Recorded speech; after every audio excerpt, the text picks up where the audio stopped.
YouTube, Billy here. Welcome to the second video on the Sandbox project. I'm going to try and move quick on this one. I got maybe an hour or so of daylight left, but we should be able to get it done. We're going to complete the seats and the top. Alright, so the first thing we're going to do is a corner seat that's going to be like this. These are 2x4s just with 45s cut on them. The first block, I'm just going to give you the measurements to save some time. This should work for you. And again, if you want to modify something or add a little bit, that's up to you. We're going to measure across the long end here, and then just 45 in from there. So you do a mark, 45 in. The first one should be right about 7 1/4. The second one should be 14 1/2. The third one should be about 22 3/16, 22 1/8. Again, it doesn't really matter if you're plus or minus a little bit there. We'll take the pieces. You start the first one in the corner. We're going to pre-drill it. We're going to use those 3-inch galvanized screws, secure it. We'll do the second one right behind it, third one after that. Remember the trick with the Phillips? Put a little countersink on your screw holes,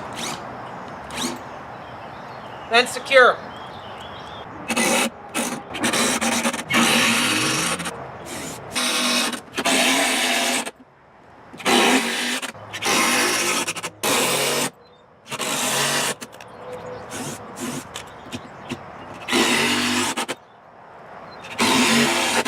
Alright, so there you have it. We got our seats on. And I'll tell you what, if it can hold me, it's going to hold anybody. I think this is a good size. If you look at like those little turtle boxes that cost like $80 or $100 at most of the toy stores, doing something like this, again, there's a sense of I did it myself and I built that for my child. I think you'll really enjoy that feeling when you complete this project. Alright, so we're on to the cover. Now I have a pickup truck. Not everybody's got one, so if you're getting a 4x8 sheet from the store and you don't have room, so you're using a car, go ahead, have them do their cut at Home Depot for you. A lot of times they'll do a free cut, a rip cut. Try and have them just cut it in half for you, and then you don't have to do this cut that I'm going to do now. I got the board over here, and we're using a trick from another one of my videos where we've got 2x4s laid on the ground kind of as a portable bench. We're going to cut just slightly into those 2x4s, but by doing that, this whole board will always be supported and never fall, snap, or sag on me. I'm going to put a link at the bottom of this video for the video I'm talking about with this layout here. It's a great video to check out. It has to do with using sawhorses, but it's got tricks like this in there, so I would definitely recommend giving it a look at.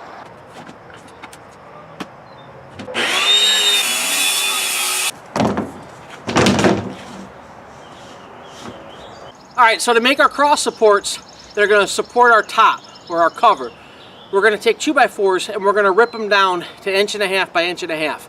So we're going to take a table saw, set it at 1.5 inches off the guide rail on the blade, and run the 2x4 through and then run it through again. I'm doing it this way to keep everything even. If you rip a 2x4 in half, you're actually going to have 1 3/4 inches, not 1.5 inches, because a 2x4 is 3.5 inches wide.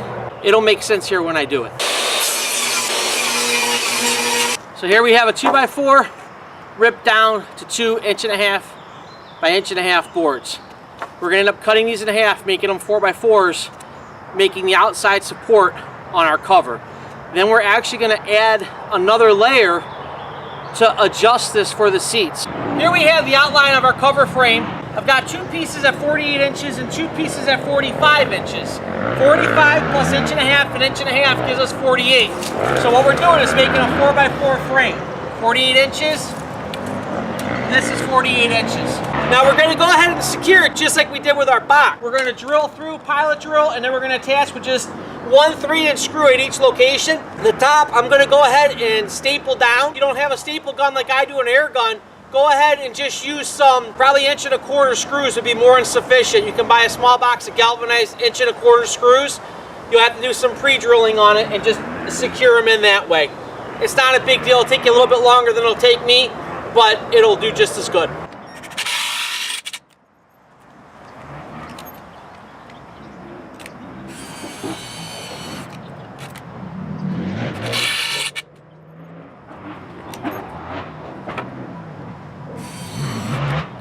Alright, so I've got 1 1/4 crown staples. I'm going to shoot these in. Again, you can go ahead and screw it together if you need to. Get yourself like 1 1/4 galvanized, pilot drill them, and then just sink them in. Be careful you don't sink too far into your lauan because it's a thin material.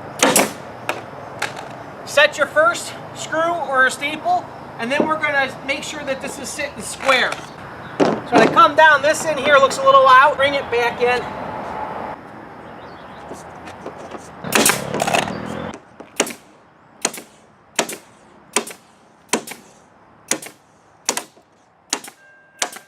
Alright, so now I got the cover resting on it, and I put 2 scrap pieces in the opposite corners where the seats are so it'll hold straight. And then I've gone ahead and squared it out.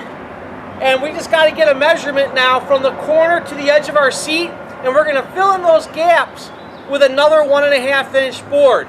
On one of the dimensions, remember to subtract 1.5 inches for your other board. So if this way was 32 inches, this way, when it comes up 32, what I want to do is make sure I subtract 1.5 inches to account for the other board running here.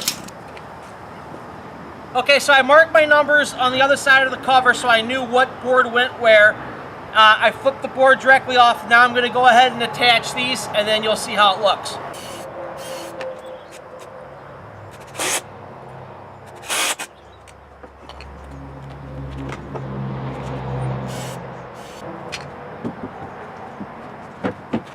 Alright, so here we are. Cover's on, seats are done. It's ready for sanding and then final paint.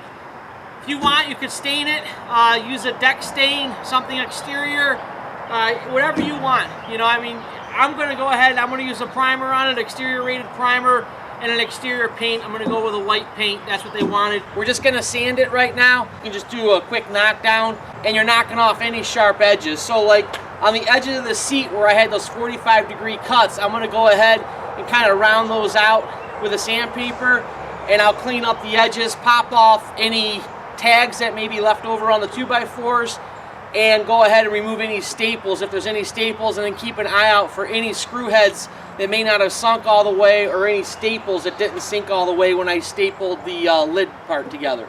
Alright, so I'm just going to get started on that. You always want to prime a bare surface. The primer seals that surface, and then the paint bonds to the primer and holds on to the primer.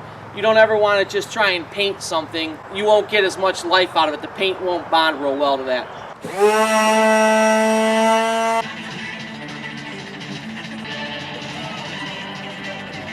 Alright, so here we are. I've got it finished here and painted. I need to add some handles though, because otherwise you're going to grab the lid like this, and I want to make it a little bit easier to lift the lid. I'm debating whether I want to put them up on top or on the sides. I think I'm going to go with the top. I just went up to Home Depot and got some basic handles there, about $4 or $5 each. Alright, so the handle placement worked out well. I actually think that'll be a good handle placement for those. You could try it on this side. Again, like I said in the first video, modify this however you want, whatever makes this better for you. If you want to put hinges on or anything, you know, if there's something that you think you got a better idea. And if you do that and it's something that works out well, send me a message. I love getting messages like that. Send along a picture. If you end up doing a video, send me a link. I'll get you a post. One thing I wanted to point out that I did too is on the bottom where the holes are at in the first video where we drilled through to attach the 2x4s together, I ended up plugging those up with some caulk. A cheap tube of caulk will cost you maybe $3 or $4. I just used a painter's caulk, just something to fill them in so that I was trying to stop insects or moisture from wicking up in that way. So it's just something to think about if you want to do that. You can plug them in, maybe get a little bit longer life out of it. Everything has 1 coat of prime and 1 coat of paint. I used an exterior rated primer and an exterior rated paint. You can get away with 1 quart of paint. I was not able to paint the inside of the lid with that quart. I got everything else painted, and I have just a little bit left over that I can save for touch-ups or something, but it's not enough to be able to do the inside of the lid. I did prime everything though. I started with a gallon of primer. If you get a quart of primer, you're going to be pushing on it. If you do that, you could get a quart of primer and a quart of exterior paint. I would suggest picking up a spray can of primer and use that as a backup in case you run short, and also to get into like wedges and tight areas. As always, I hope you enjoyed watching this series. I hope you found it helpful, and I'll see you in the next video.